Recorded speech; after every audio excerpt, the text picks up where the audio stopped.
Students, this is the continuation of application of Gauss law.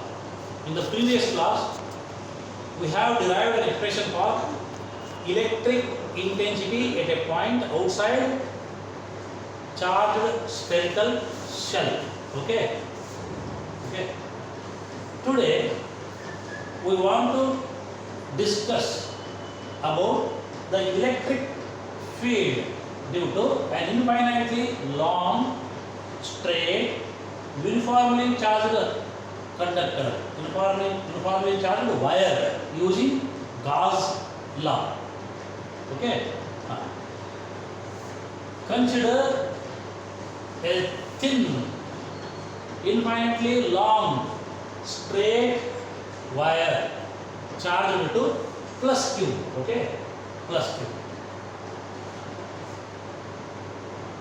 Now we want to derive an expression for electric intensity at a point P at a distance R from the wire.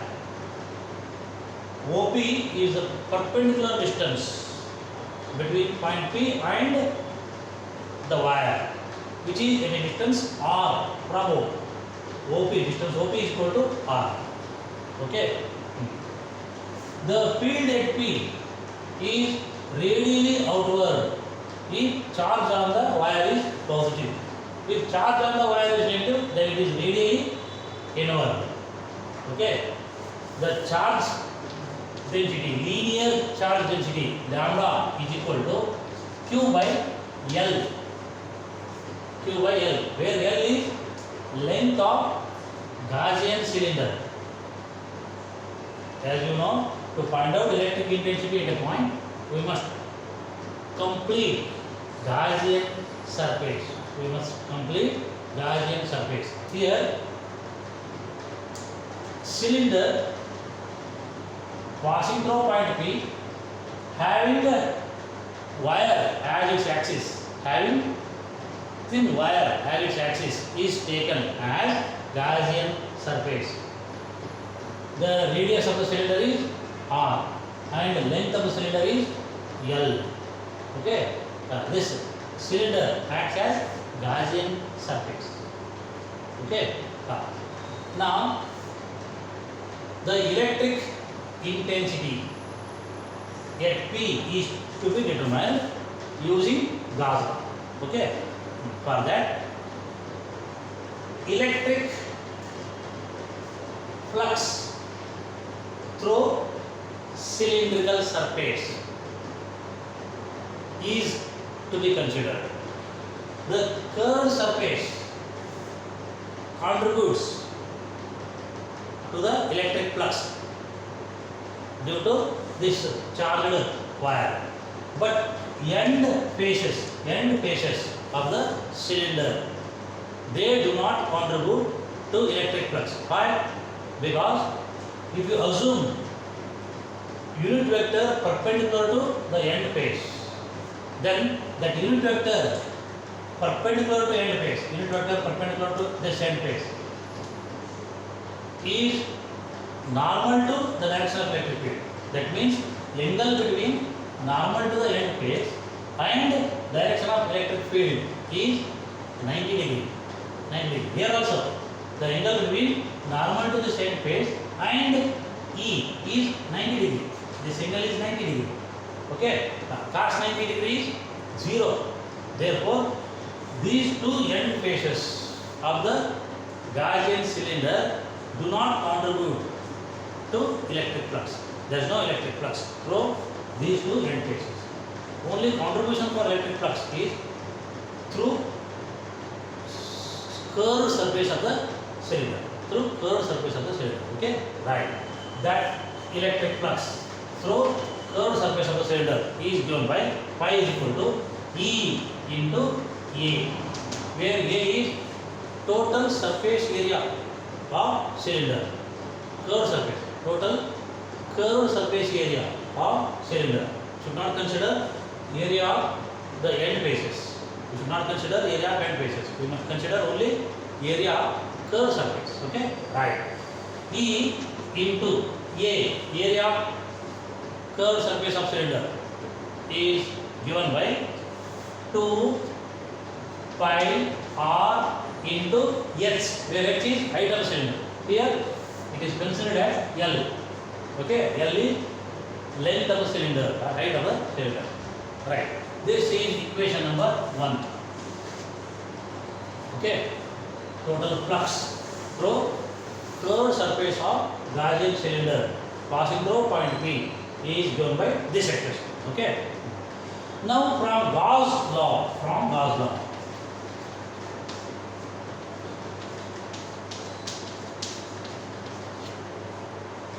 the total electric flux through a Gaussian surface which encloses charge in vacuum is equal to 1 by epsilon naught times net charge enclosed by the surface. That is, pi is equal to 1 by epsilon naught times q. Equation number 2. Equating these two equations from equation number 1 and 2. From equation number 1 and 2, we have E into 2 pi RL is equal to 1 by epsilon naught Q. Okay.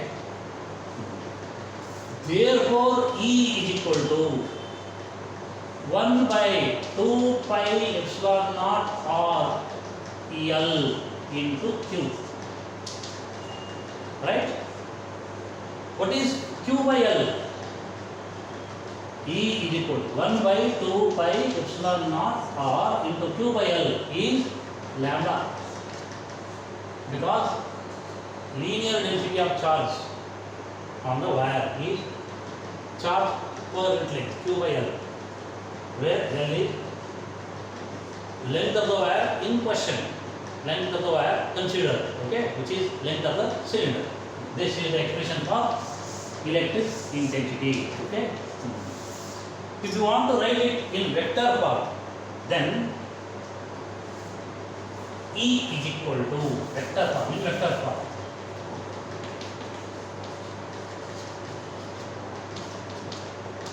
E is equal to 1 by 2 pi epsilon naught R into lambda n cap, where n cap is unit vector perpendicular to the plane containing the wire, plane of the wire. N cap is unit vector perpendicular to plane containing the wire. Okay. So this is in vector. See again the relation between E and R. Here in this case it is inversely proportional to R, but not R square. In case of spherical shell, E proportional 1 by R square. E is inversely proportional to R square there. But here it is inversely proportional to R. See the difference. Okay. Now we want to derive one more expression using Gauss law. What is that? That is electric field due to uniformly charged plane sheet. Electric field due to uniformly charged plane sheet. Uniformly charged plane sheet using Gauss law. Okay, using Gauss.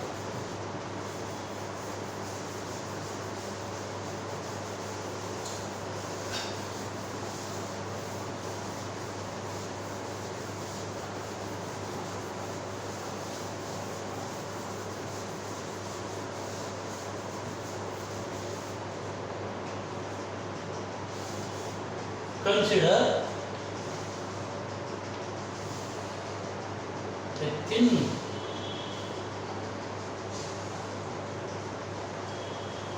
metallic sheet of very large area charged to plus q, charged to plus q. Okay.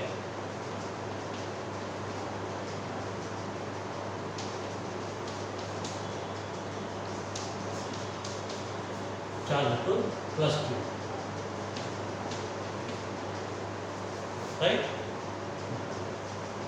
To find out electric intensity at a point closer to this charged sheet, we have to consider a Gaussian surface again.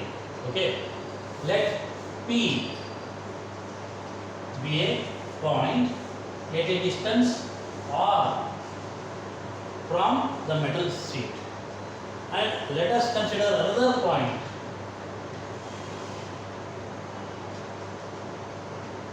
P at same distance r from the metal sheet.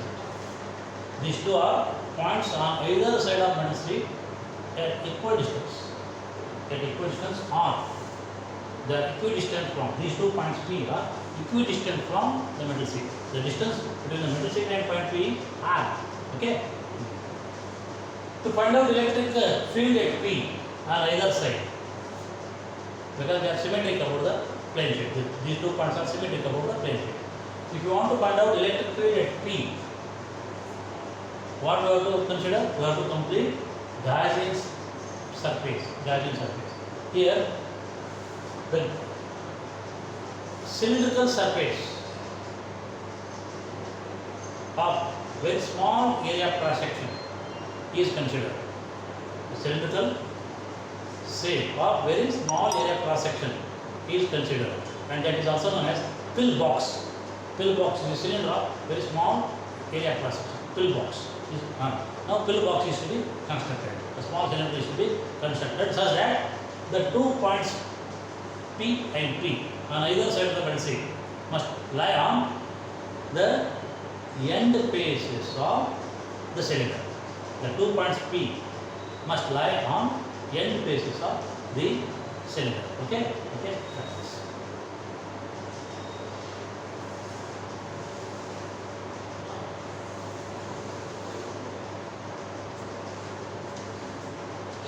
Like this.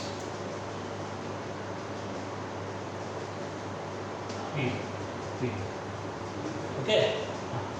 The electric field through point P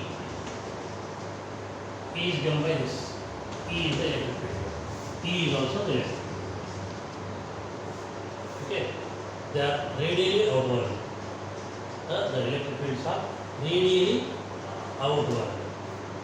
Okay. The angle between normal to this surface and E is 0.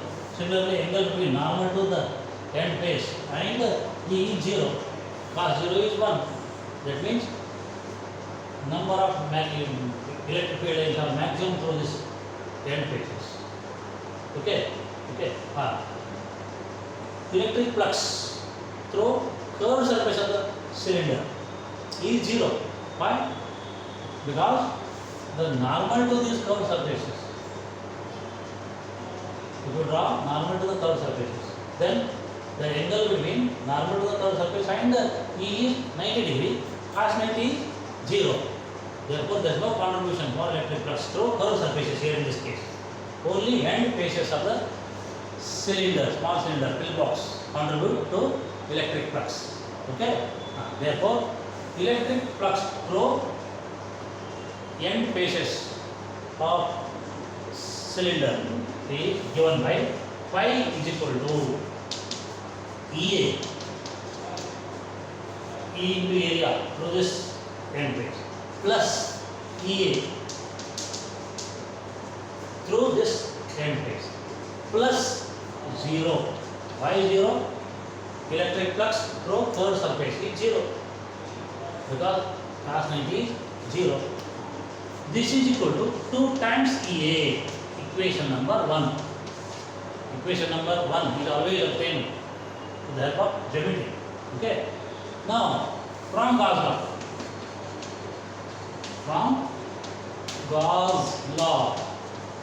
Electric flux, total electric flux over a closed surface in vacuum is equal to 1 by epsilon naught times net charge enclosed by the surface. This is equation number 2. From 192 to EA equals 1 by epsilon naught Q. Okay. Therefore, E is equal to 1 by 2 A 2 epsilon naught Q by E equal to 1 by 2 epsilon naught Q by A. Okay. Therefore, E is equal to 1 by 2 epsilon naught into charge per unit area is sigma, surface density of charge, because sigma is equal to Q by A. Sigma is surface density of charge. So what is that? Sigma is equal to Q by A. Okay. And if you want to write the expression in vector form,